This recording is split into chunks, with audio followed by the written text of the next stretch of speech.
ഒടുവിൽ പിണറായി വിജയന്റെ ആഭ്യന്തര വകുപ്പ് പോലീസ് തന്നെ കാര്യങ്ങൾ പച്ചയ്ക്ക് പറഞ്ഞിരിക്കുകയാണ്. യദു ക്രിമിനൽ അല്ല, ഒരു കേസ് പോലും യദുവിന്റെ പേരിലില്ല, ഇപ്പോൾ അറസ്റ്റ് ചെയ്യേണ്ട സാഹചര്യമില്ല. സ്വാഭാവികമായും ഇതിന് പിന്നാലെ കേരളത്തിലെ സോഷ്യൽ മീഡിയ വലിയ ചോദ്യങ്ങൾ ഉയർത്തിയിരിക്കുകയാണ്. അപ്പോൾ തിരുവനന്തപുരം മേയർ ആര്യ രാജേന്ദ്രന്റെ ആരോപണങ്ങൾ കള്ളമാണോ? ഏതായാലും പോലീസ് കോടതിയിൽ പറഞ്ഞ കാര്യങ്ങൾ വരും ദിവസങ്ങളിൽ സജീവ ചർച്ചയാകുമെന്ന് ഉറപ്പായിരിക്കുകയാണ്.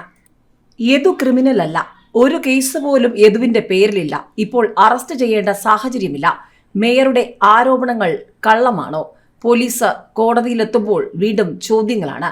തിരുവനന്തപുരം കോർപ്പറേഷൻ മേയർ ആര്യ രാജേന്ദ്രനും KSRTC ഡ്രൈവർ യദുവും തമ്മിലുള്ള സംഘർഷത്തിൽ യദുവിനെ അറസ്റ്റ് ചെയ്യേണ്ടതില്ലെന്ന കേരള പോലീസ്. യദു ഒരു ക്രിമിനൽ അല്ലെന്നും അദ്ദേഹത്തിനെതിരെ ഒരു ക്രിമിനൽ കേസ് പോലും നിലവിലില്ലെന്നും പോലീസ് കോടതിയിൽ വ്യക്തമാക്കി. യദു സമർപ്പിച്ച മുൻകൂർ ജാമ്യാപേക്ഷയ്ക്കുള്ള മറുപടിയിലാണ് പോലീസ് ഇക്കാര്യം വ്യക്തമാക്കിയത്. ഇതോടെ മുൻകൂർ ജാമ്യാപേക്ഷയിൽ കോടതി നടപടികൾ അവസാനിപ്പിച്ചു. തിരുവനന്തപുരം പ്രിൻസിപ്പൽ സെഷൻസ് കോടതിയാണ് യദുവിന്റെ കേസ് പരിഗണിച്ചത്.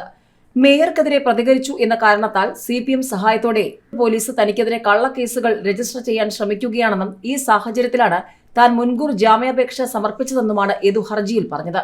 നേരത്തെ യദു നിരവധി ക്രിമിനൽ കേസുകളിൽ പ്രതിയാണെന്ന് മേയർ ആര്യ രാജേന്ദ്രൻ ആരോപിച്ചിരുന്നു. ഇക്കാര്യങ്ങൾ തള്ളിയാണ് പോലീസ് കോടതിയിൽ റിപ്പോർട്ട് കൊടുത്തിരിക്കുന്നത്. യദുവിനെതിരെ മേയർ ആര്യ രാജേന്ദ്രൻ തിരുവനന്തപുരത്ത് മജിസ്ട്രേറ്റ് മുൻപാകെ രഹസ്യമൊഴി നൽകിയിരുന്നു. യദു ലൈംഗിക അധിക്ഷേപം കാണിച്ചെന്ന പരാതിയിൽ അന്വേഷണം പുരോഗമിക്കുകയാണ്.